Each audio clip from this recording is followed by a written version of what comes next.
Gulf War, an aircraft previously unwanted became the most valuable member of the American arsenal, the Fairchild Republic A-10 Thunderbolt II. More than the publicity, the weapon system was really vindicated because it was a proof of concept that people that were associated with the airframe knew that it could do the job, but not a lot of other people did, especially some of the senior Air Force leadership.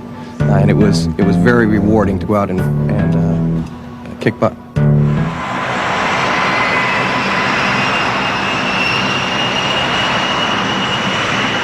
We probably took a lot of heat from all our friends in the Air Force and Navy and other airplanes because it's slow, it's ugly. You know, they like to rib us about that, but the reason it was so successful in the Gulf War is that it's not really about looks or about speed, it's about firepower. And the A-10 can really deliver a lot of ordnance in a very precise manner. The A-10 basically is a gun that they decided to make fly. The rate of fire of our gun is around 3,900 rounds per minute, or about 50 to 70 rounds per second as the gun comes up to speed. That does not sound like a machine gun. That sounds like a very unhappy lion or tiger or beast of some sort, because it has a roaring sound. When the time came to name this intimidating airplane, only one beast came to mind. Now, obviously, when the A-10 follows a long line of distinguished hogs, someone had to come up with a hog-like name for this airplane, and looking at it, the obvious hog-like name for an airplane that's this ugly would be the Warthog. I think its mission of ground attack brought on some of that. You know, it's down and dirty in the mud, like a Warthog. After its rousing success in the Gulf War, few remain unfamiliar with America's Warthog. During the war, Hog pilots flew 8,100 sorties, destroyed more than half of the Iraqi armor and artillery, assisted in search and rescue missions, hunted Scuds, and often operated in the darkness of night. The airplane's remarkable durability and the hard work of Air Force pilots and mechanics enable the Warthog to operate with a mission capability rate of an astonishing 96%. And in a tribute to its toughness, only 6 of the 144 Warthogs deployed to the Gulf were lost.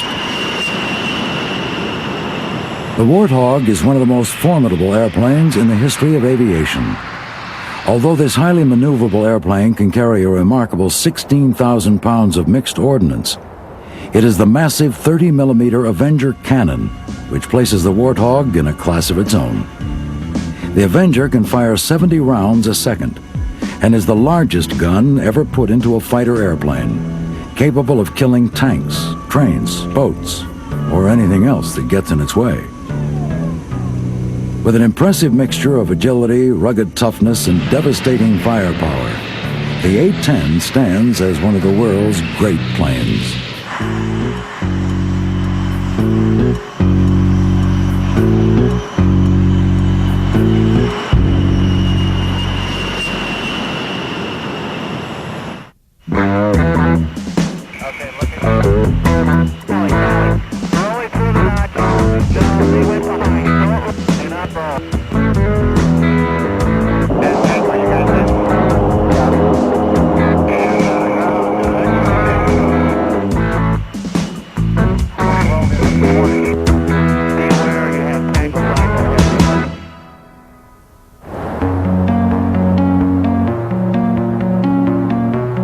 In a sight becoming more common throughout the American military, a complementary mixture of full-time Air Force personnel and Air National Guardsmen combined to keep planes like the Warthog in a constant state of readiness.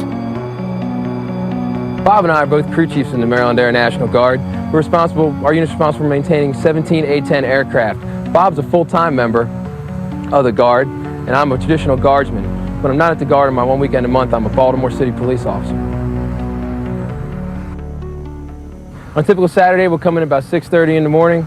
I'll stay till about 6 o'clock at night. Usually we'll fly 10 airplanes to land again, send up 10 more.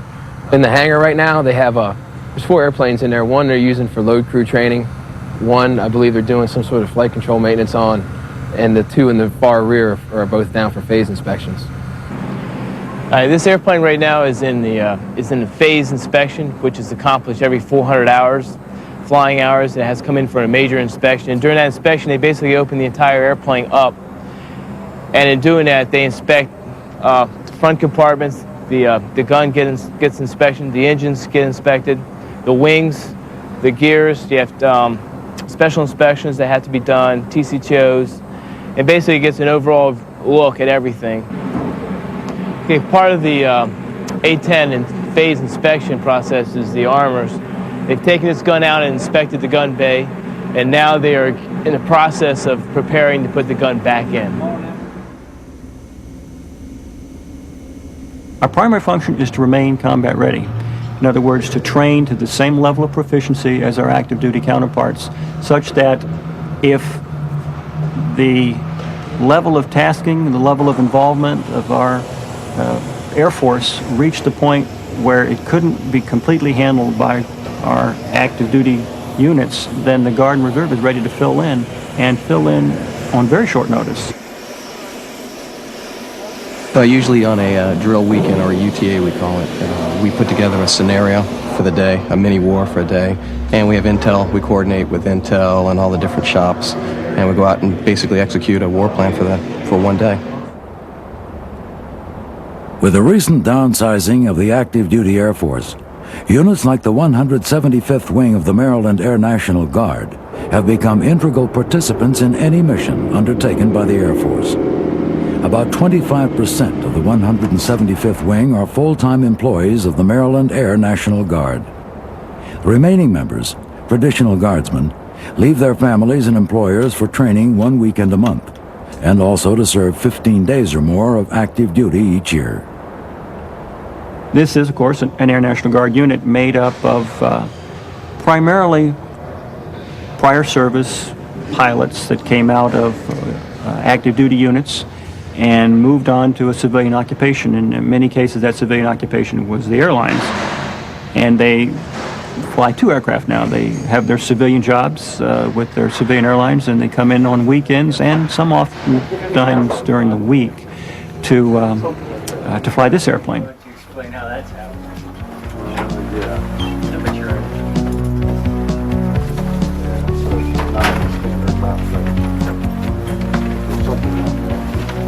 That's the most important job.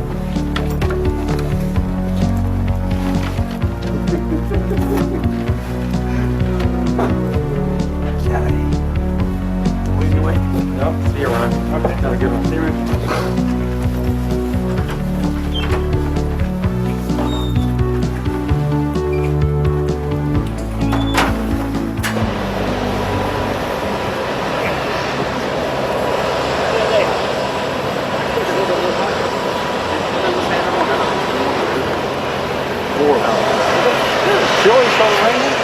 Amongst the proud and select group who call themselves Hog pilots, one stands alone.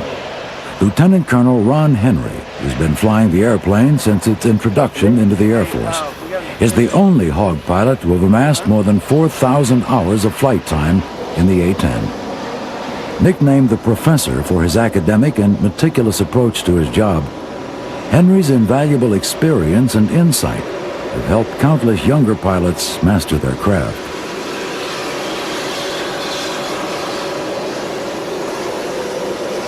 I was a volunteer for this assignment back in 1977. The airplane was brand new. Every airplane that enters the inventory has a certain mystique associated with it. And in 1977, the A-10 was introduced at Myrtle Beach Air Force Base, South Carolina. And the combination of Myrtle Beach Air Force Base and a brand new airframe made it the most desirable assignment in the United States Air Force in the late 70s. And there was no problem getting people to volunteer for this airplane. I can't understand why there ever would be. I have seen the airplane evolve over a period of 20 years. I started flying this airplane in 1977, and it's changed quite a bit. It was a very simple, austere airplane in its early days. It was designed that way, designed to cost very, very little. But the airplane has proved so survivable and so indestructible that the mission has evolved and the complexity of the airplane has increased over time. When we first started flying the airplane, we had basically 3 radios and a navigational receiver, and that's really all we had. We had no computers on board to help us guide the airplane or help us aim the weapons. Quite a bit of money's been spent on the airplane since its introduction to the fleet in terms of retrofitting the airplane. We now have a very capable air-to-ground computing system that helps us aim our weapons. Helps us aim not only the 30mm cannon, but also all the gravity weapons that fall off the bomb. Good enough to win the Air Force's biannual gunnery competition in 1991.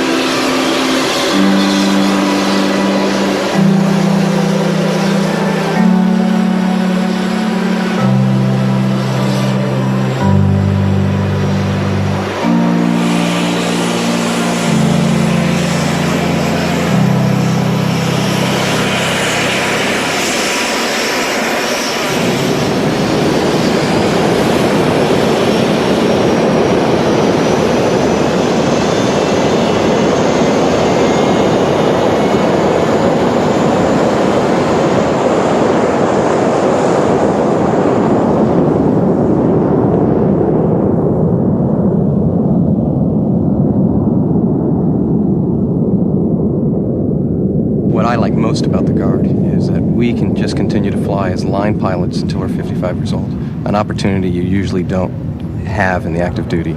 We enjoy flying, obviously, more than anything in our career, and that's why we joined the Guard. Affection and enthusiasm for flying the Warthog makes the rigorous training seem less demanding than it is. Hog pilots can ill afford to be unprepared for the challenging missions the A-10 must perform, and keeping the unit ready is a full-time occupation.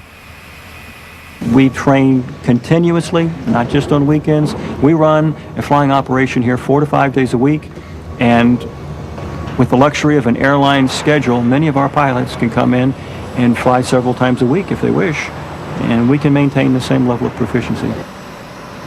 In the past 2 years, many of these Maryland Guardsmen have twice left their families and full-time jobs to assist NATO forces in Bosnia. Despite the serious nature of their service, these Hog pilots feel their affection for the Warthog helps them keep things in perspective. I think we're a little bit more casual and not as threatened about our ego per se, but it's a single-seat airplane, so you get to fly it by yourself. You don't have to talk to anybody else about what you're doing. We always fly in 2 or 4 aircraft, and we train routinely at low altitude, 500 feet, or you can go lower in certain areas. And that, you know, moving around at 300 knots, that's a lot of fun. Flying the Hog has got to be as fun as any fighter to fly. It's single seat. It's a VFR mission, which means you don't have to fly on predetermined routes. You can navigate with much more freedom, and it's just a great deal of fun. I think it's the most enjoyable type of tactical flying I could ever hope to do.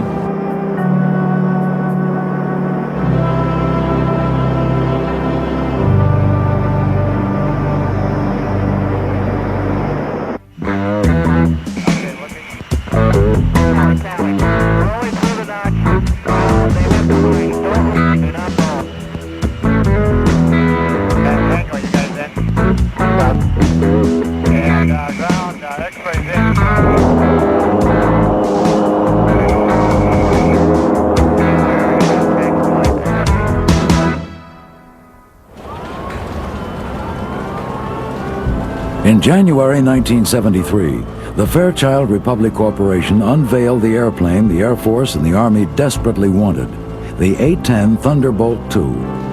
It was not a pretty sight, but it was exactly what the military needed.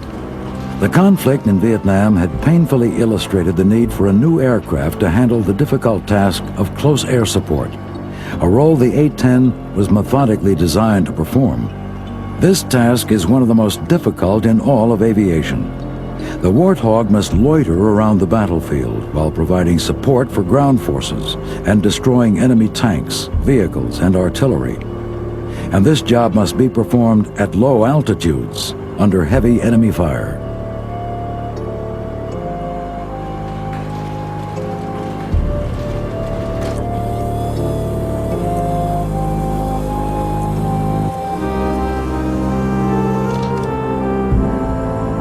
That's why this airplane is so ugly. This airplane is optimized to perform the close air support mission. It's designed to fly slower than most. Slower because it's necessary to keep the good guys and the bad guys in sight if you're going to deliver ordnance in close proximity to those good guys.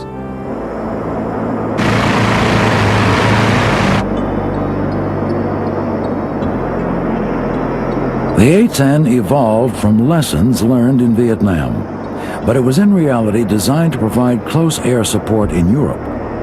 The A-10, with its tank-killing ability, stood as an integral part of NATO's strategy to match the threat of Soviet tanks, which stood poised to storm across Germany. 40 years earlier, the Germans had unleashed upon the world the power of close air support. By the summer of 1939, Germany's resurrection into a military power was complete. The Nazi regime combined a huge, highly mechanized army with a devastating fleet of 4,000 all-metal aircraft. Hitler's Air Force, the Luftwaffe, pushed the envelope of war into a terrifying new era.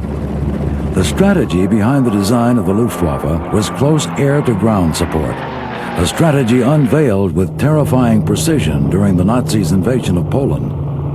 In a pattern destined to be repeated throughout Europe, the Luftwaffe soared ahead of Hitler's highly mechanized army and pounded enemy troops, artillery, and aircraft. Within 10 months, Europe had collapsed into the iron fist of the Nazis, a testament to the brutal effectiveness of their military machine.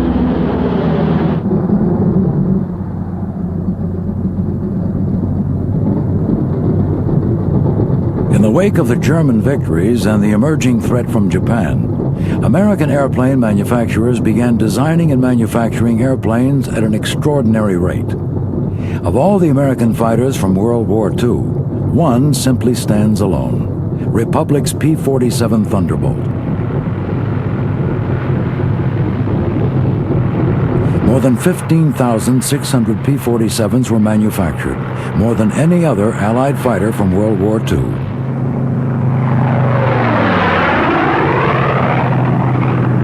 Nicknamed the Jug, the Thunderbolt was the largest of all the Allied single-engine fighters and weighed an astonishing 8 tons. Armed with 850 caliber machine guns, the Thunderbolt presented a formidable force.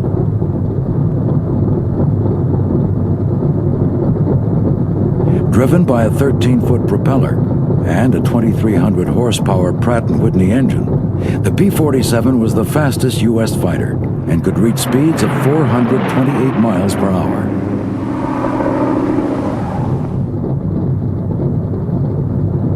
With a range of more than 1,000 miles and a cruising speed of 350 miles per hour, the P-47 starred throughout the war as an invaluable escort for bombers and as an integral support airplane for Allied ground forces.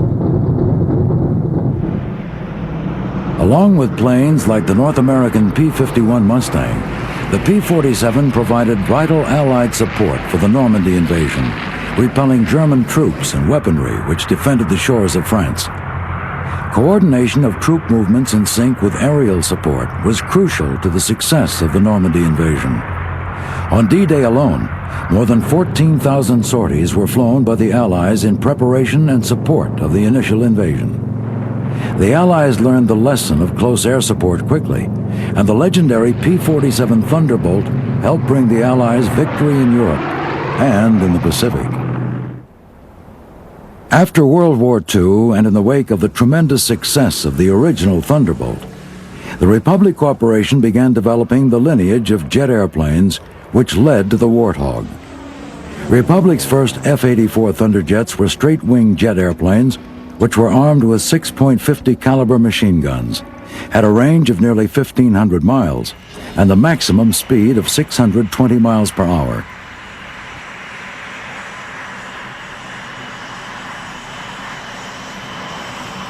The first prototype flew in early 1946.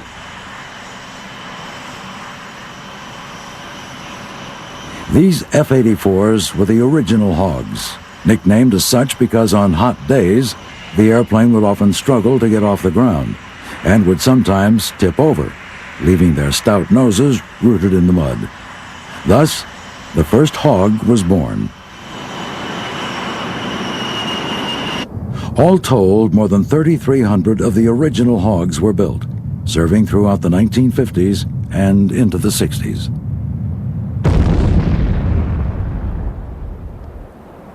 Republic continually upgraded the Hog, and in 1952, they produced a swept-wing version, known as the F-84F Thunderstreak. The legacy of the Hogs continued when pilots christened the Super Hog.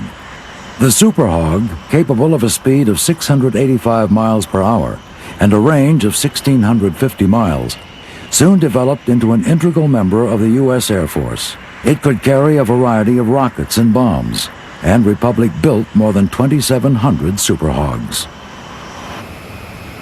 The F-105 Thunder Chief, introduced in 1956, demonstrated that Republic was not going to rest easy after the success of the F-84, and it did not take long for the F-105 to be given a Hog name of its own.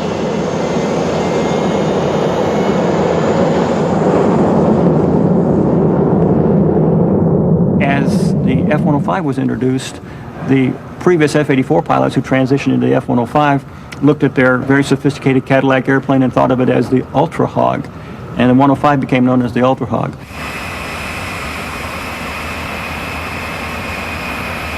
Capable of speeds in excess of 1,200 miles per hour and a range of 2,000 miles, the Ultra Hog demonstrated the rapid evolution of the jet from an imperfect machine to a sleek vehicle with power, range, and firepower.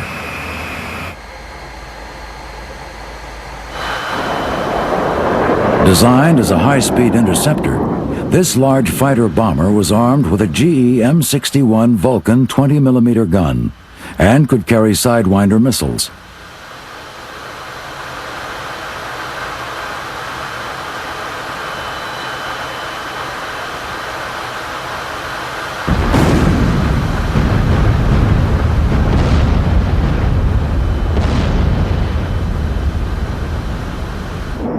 The Ultra Hog could also carry nuclear warheads in its bomb bay, and ultimately, nearly 900 F-105s were built.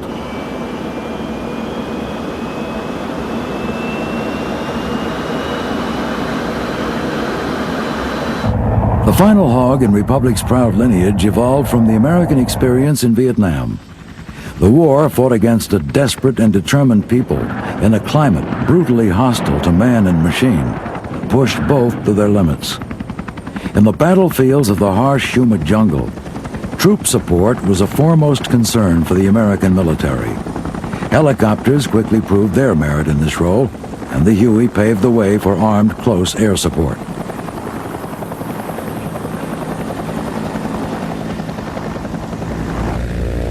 Although helicopters retained a mobility advantage over the fixed-wing aircraft, the firepower and speed offered by airplanes such as the A-10 Skyraider led many to believe a new fixed-wing aircraft was needed to fill the role of close air support. The A-10 Skyraider really illustrated a need for a aircraft that was maneuverable, close to the ground, close to the bad guys, where you could look out the window and see what you were attacking to differentiate between the friendlies and the bad guys in a very reliable manner. Fairchild Republic delivered the first production model of the A-10A to Davis-Monthan Air Force Base in October of 1975. The suggestion that the plane be called the Warthog in honor of Republic's Hog lineage, and given the ugliness of the airplane, did not sit well with the brass of the Air Force. The plane was officially named the A-10 Thunderbolt II in honor of the legendary performance of the original Thunderbolt in World War II.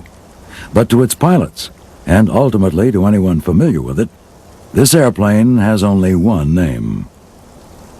But it's a very affectionate name. No Warthog pilot is ashamed to call his airplane a Warthog.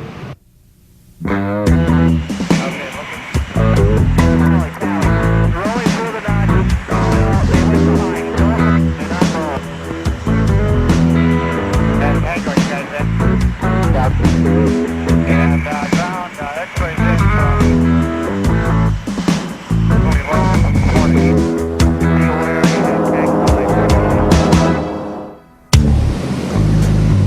The A-10 basically is a gun that they decided to make fly. It's a 30mm, 7-barreled Gatling gun, shoots at 4,200 rounds per minute, and they bolted wings, a fuel tank, a pilot, and some engines on it, and it goes out shooting at tanks and any other targets of opportunity. This is a 30mm round. It's a training round. It's been polished as a presentation round, but this is the size of the actual round. Projectile is up here. You can see 30mm is the width, the diameter of the projectile. And as you can see, it's quite a large round. It weighs about 1.5 pounds per round. And our planes carry 1,150 rounds of this.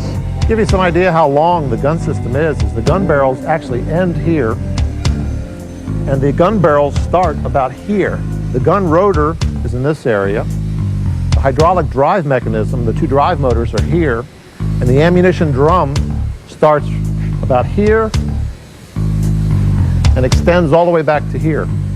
As you can see, everything from forward of the wing is devoted almost entirely to the gun system. The pilot's floorboards are actually the mounting surfaces on some of the gun structure. And with the exception of the electronic controls and the battery, almost everything is the gun. When the Air Force drew up the specifications for the plane, they wanted the capability to kill tanks. Early on in the design process, Fairchild Republic decided a 30mm Gatling gun would be the ideal weapon of choice.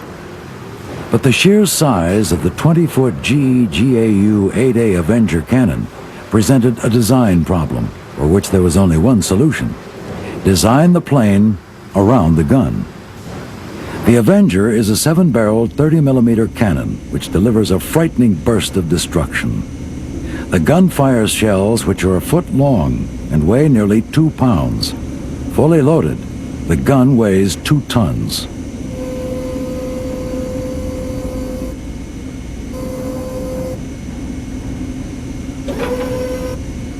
Well, the gun's a 30mm. It's the largest gun, in an airplane.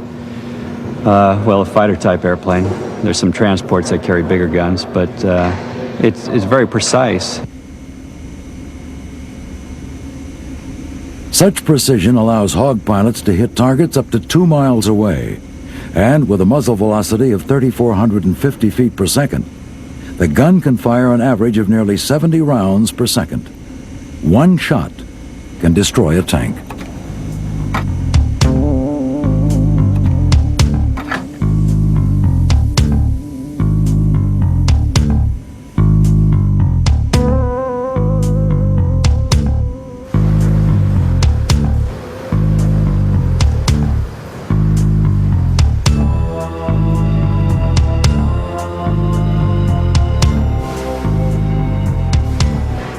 Projectile itself is exceedingly lethal. In its anti-armor form, the armor-piercing incendiary, a very small slug of depleted uranium is actually what's delivered on target. And it strikes the target with almost 12 times the kinetic energy of its predecessor 20mm round. Even though it's only 50% larger in linear dimension, it has 12 times the kinetic energy on target.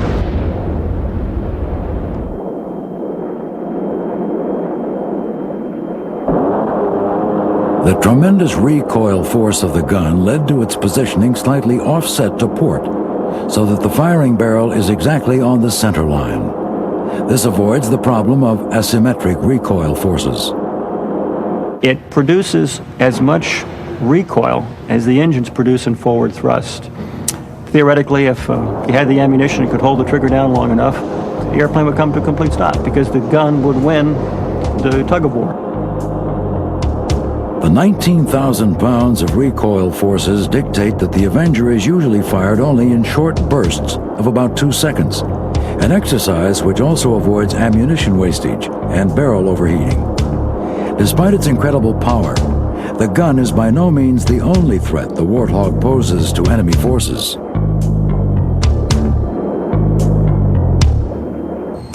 The A-10 is an attack airplane, and that's a euphemism for bomber. It does primarily drag bombs around the sky, although we tend to employ the gun whenever possible because the gun does give us the option of standing off from the target, sending ordnance a mile and a half downrange, and then actually departing the target area without having to overfly the target.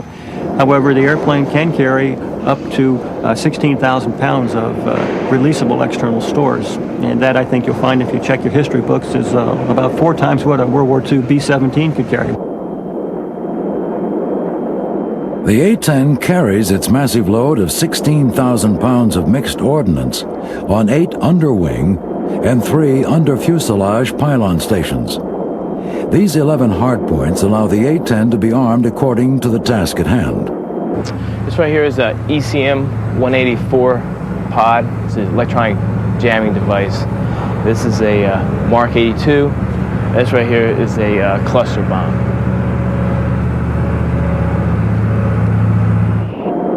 The variety of armaments available to the Warthog is extensive, including AGM-114 Hellfire anti-tank missiles, Sidewinder missiles, and a selection of both smart and dumb bombs.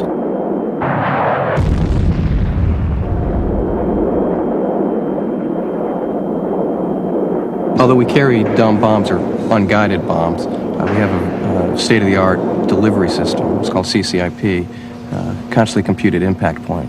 And what that allows us to do is it allows us to deliver stupid bombs or dumb bombs with great precision.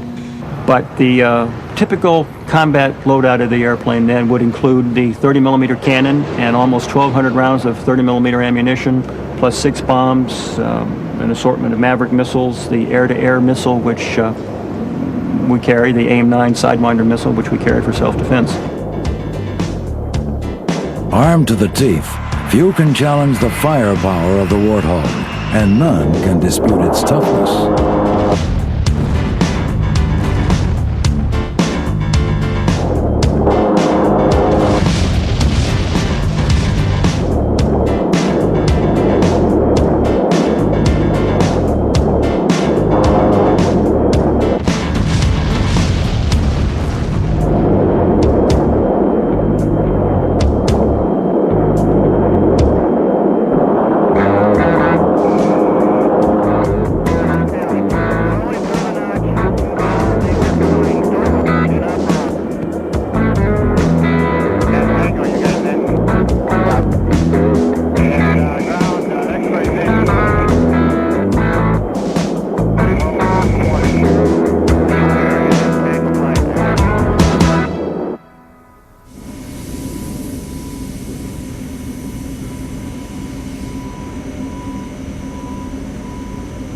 The airplane, has often been said, and more often as a form of criticism rather than praise, that this is the only airplane that the Air Force ever bought that was designed to take hits, not avoid hits. And it's quite true. The airplane was designed to take hits and absorb damage and survive. Every aspect of the Warthog can be traced to the simple concept that the airplane had to survive its grueling mission. And the A-10 was designed with several thousand pounds of titanium steel surrounding critical flight components, one of which, of course, is the pilot. And this was an intentional design decision on the part of the designers, wherein they were willing to sacrifice fuel or ordnance load in favor of survivability. Reinforced with nearly 3,000 pounds of titanium armor plating, the Warthog can survive direct hits from armor-piercing and high-explosive projectiles up to 23 millimeters. 1,200 pounds of the titanium surrounds the cockpit, enveloping the pilot in what is commonly referred to as a titanium bathtub. This bathtub of 1.5-inch armor gives Hog pilots added security as they undertake their dangerous missions.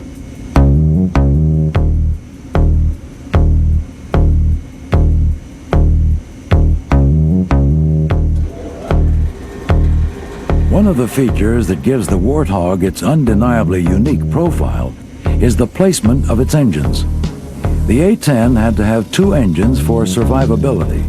Fortunately, during the early stages of development, the designers found out that GE was working on turbofan engines for a new Navy anti-submarine aircraft. Turbofans had made inroads into civilian aircraft, but had not been much use in the military sphere.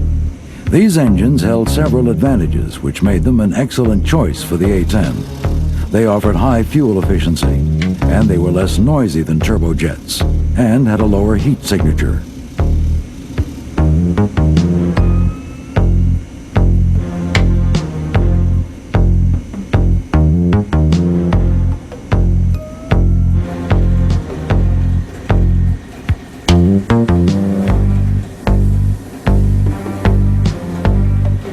Once the designers chose the type of engine, another issue arose: where to put them. The area under the wing was reserved for the heavy ordnance load. Eventually, the area near the back of the fuselage proved the best location, and placing the engines there also offered a number of advantages. It negated a potential yaw problem, decreased the probability that foreign objects might be sucked into the engines, and removed the engines from the major flow of the exhaust from the gun. The forward fuselage and wings also shield the engines from ground fire in the frontal section, and the vertical fins and rudder guard the engine's heat signature from the side, alleviating some of the aircraft's vulnerability to heat-seeking missiles. The Warthog's toughness is compounded by a number of structural and system redundancies. The dual redundancy of the hydraulic flight control systems is also backed up by a manual system. This enables Hog pilots to fly and land even if hydraulic power is lost. The Warthog's extraordinarily high mission capability rate during the Gulf War directly resulted from a design dedicated to ensuring the plane could be serviced and operated from bases with limited facilities close to the battlefield.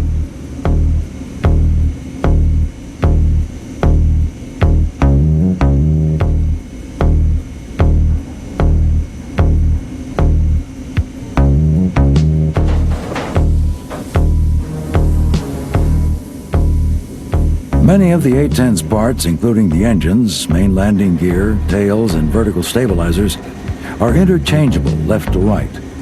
Interchanging as well as cannibalizing parts between aircraft is a standard maintenance procedure, one used with much success during Desert Storm. The shape of the airplane, the fact that it's battlefield repairable with very simple surfaces, was all built into the airplane because the designers realized this airplane's probably going to take a hit. The mission of the Warthog is such that hits are inevitable, and there have been and will be instances when the pilot must abandon his hog to save himself.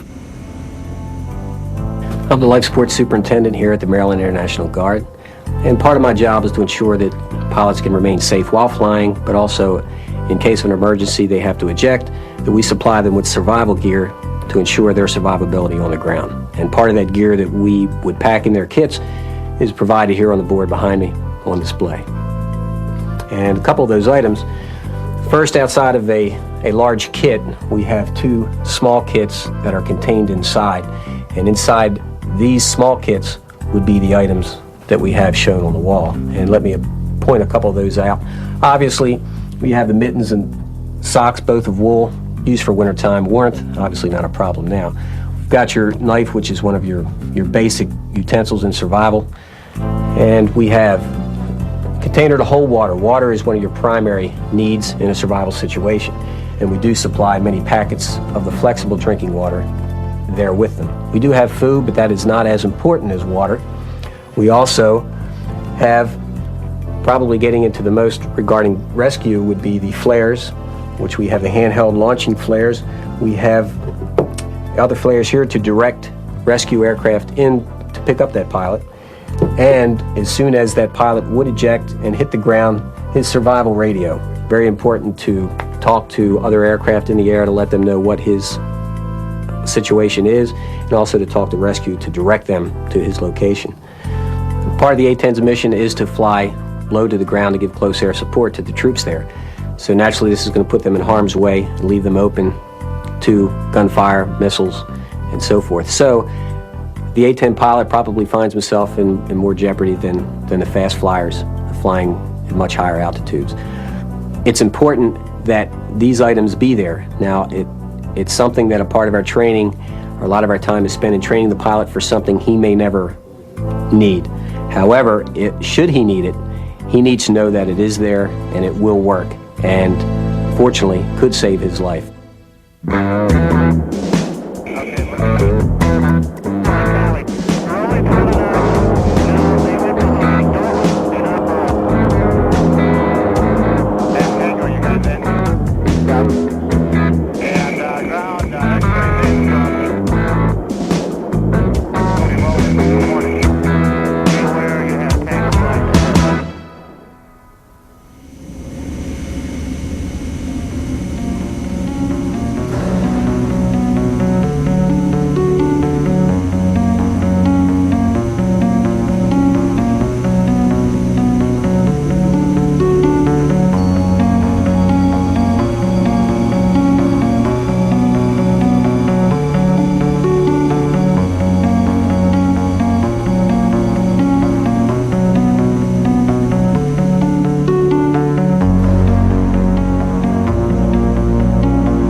We got the latest and greatest equipment that we can have out there, and it's constantly being upgraded. They're saying that we'll probably have it until 2025, so it's around for a while.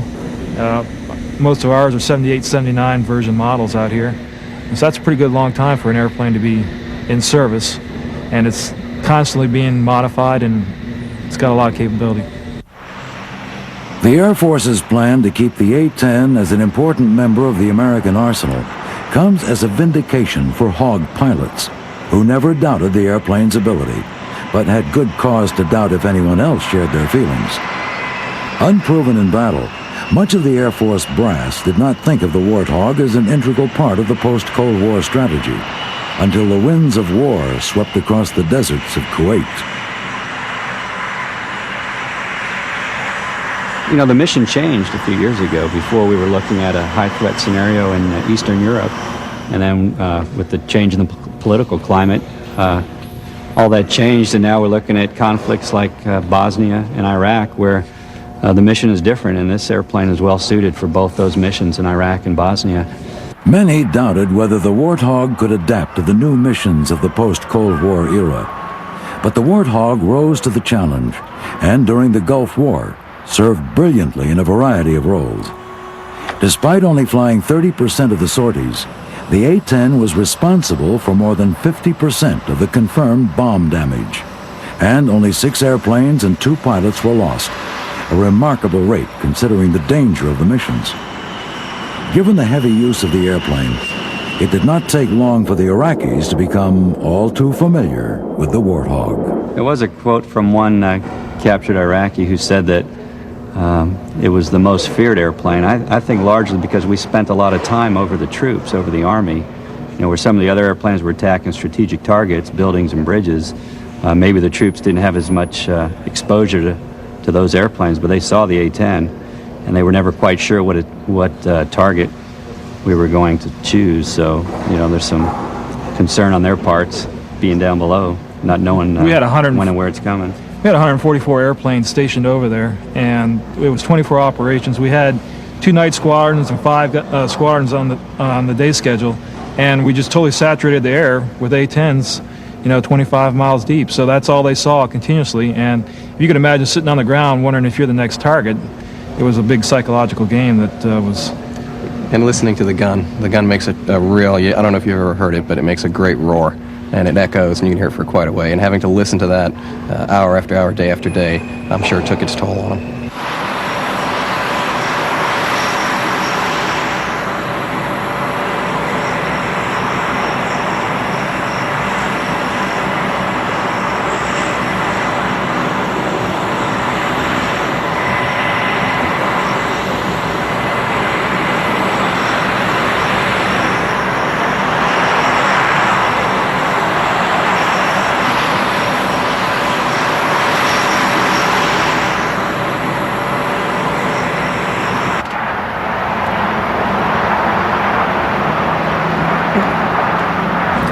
Since the Gulf, the major change to the A-10 has been night vision goggles.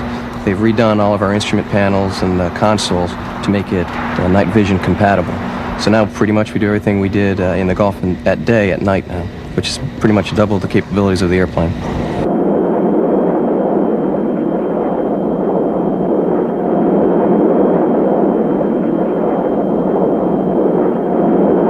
With the A-10's role in the Air Force cemented well into the 21st century, the Air Force and the Air National Guard will continue to keep the Warthog combat ready, demonstrating a successful adaptation by the military in a changing era.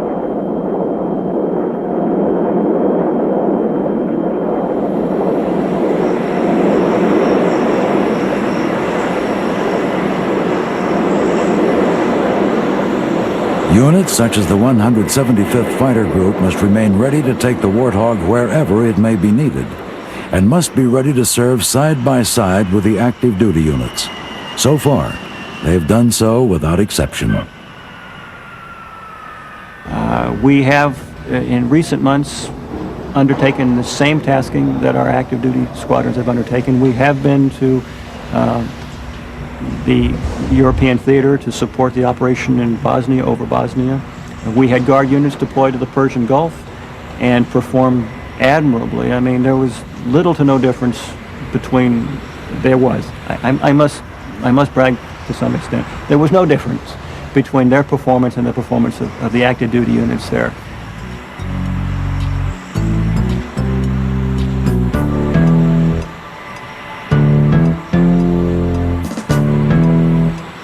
Once deemed too slow, too simple, and too ugly to be of much value, the A-10 Thunderbolt II, the Warthog, now stands as one of the world's undeniable great planes.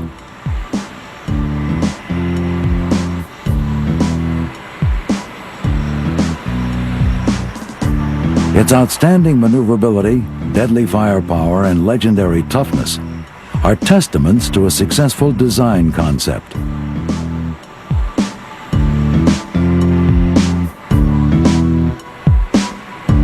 The pride and affection felt by Hawk pilots and crewmen for their airplane, unrivaled.